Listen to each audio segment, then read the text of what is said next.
État de lié ya coopération entre organisations internationales pour na masolo état l'immigration OIM na mukuse na gouvernement congolais yangonde ezalaki autour ya masolo lelo entre vice-ministre ya intérieur et sécurité Innocent Bokele Walaka na délégation ya OIM na cabinet na ye ya Moussala na bâtiment ya territorial na commune ya Lingwala na boulevard Triomphal.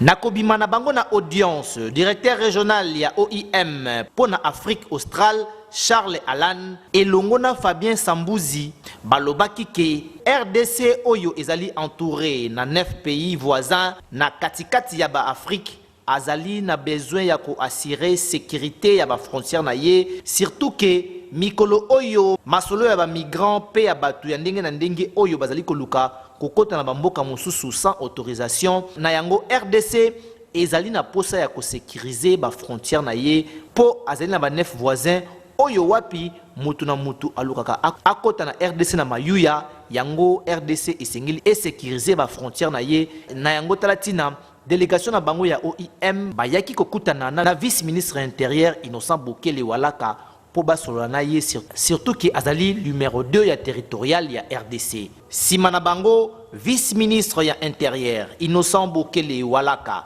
toujours na cabinet na ya Moussala asololaki na groupe ya ba député ya province ya Ituri oyo bayaki epai na ye étant que numéro 2 ya territorial ya mboka na biso pona kosolola na ye masolo etali insécurité oyo ezali ko régner na province na bango mikolo oyo boyebake sima ya koyoka bango Innocent Bokele Walaka vice-ministre ya intérieur pe sécurité arasiraki bango ke bako s'impliquer pe bako sala nyonso pona province ya Ituri ezongela kimia na yango ndenge ezalaka kala boyende ezalaka